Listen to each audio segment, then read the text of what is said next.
उत्तराखंड में यूसीसी को लेकर कई दिनों से चल रही अटकलों और चर्चाओं पर उस वक्त विराम लग गया जब इस पर एक्सपर्ट कमेटी की रिपोर्ट को उत्तराखंड कैबिनेट की मंजूरी मिल गई। इसके साथ ही इसे विधेयक के रूप में विधानसभा में पेश करने का रास्ता भी साफ हो गया। दरअसल यूसीसी के ड्राफ्ट को मंजूरी देने के लिए 24 घंटे के भीतर दूसरी बार धामी कैबिनेट की बैठक हुई।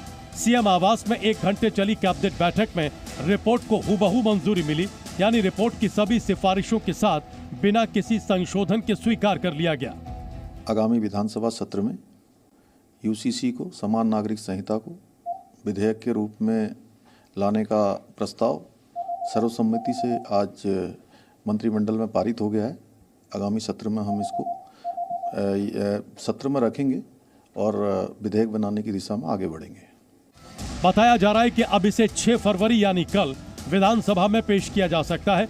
इसके बाद इसे लोकसभा चुनाव से पहले ही कानून की शक्ल में उत्तराखंड में लागू किया जाएगा।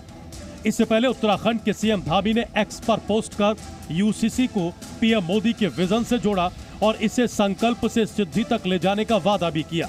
उन्होंने लिखा कि प्रधानमंत्री नरेंद्र मोदी के विजन एक भारत श्रेष्ठ भारत को साकार करते हुए राज्य में सबको समान अधिकार प्रदान करने हेतु हम सदैव संकल्पित रहे हैं और आज हम यूसीसी के जरिए इस संकल्प को सिद्धि की ओर ले जा रहे हैं। हालांकि ड्राफ्ट कमेटी की पूरी रिपोर्ट अभी सामने नहीं आई है, लेकिन उसमें जो अहम सिफारिशें की गई हैं उसके मुताबिक 18 साल से पहले किसी भी धर्म के लड़कियों की शादी नहीं होगी।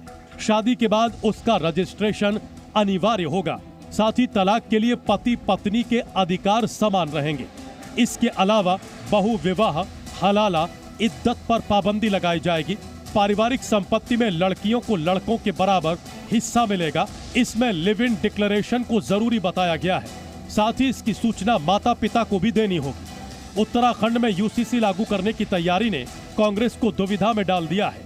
उत्तराखंड को टोकनिज्म के लिए, प्रतीकात्मकता के लिए उपयोग में लाए हैं, ताकि ये भी हो जाए कि हमने कॉमन सिविल कोड लागू करने की प्रक्रिया प्रारंभ कर दी है और हमारे जो 3 वचन थे वो तीनों वचन हमने देश से पूरे कर दिए हैं और दूसरी तरफ जो है कुछ करना भी ना पड़े।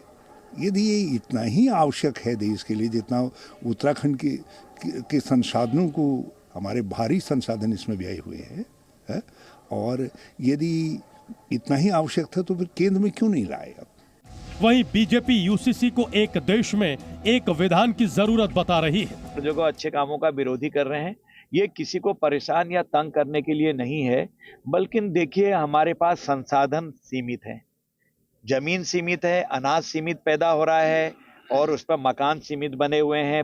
तो जनसंख्या बेतहाशा बढ़ेगी तो कहाँ जाएगी?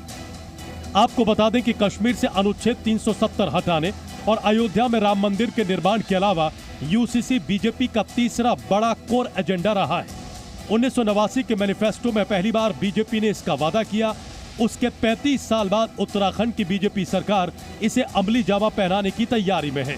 ब्यूरो रिपोर्ट, जी मीडिया। जी न्यूज़।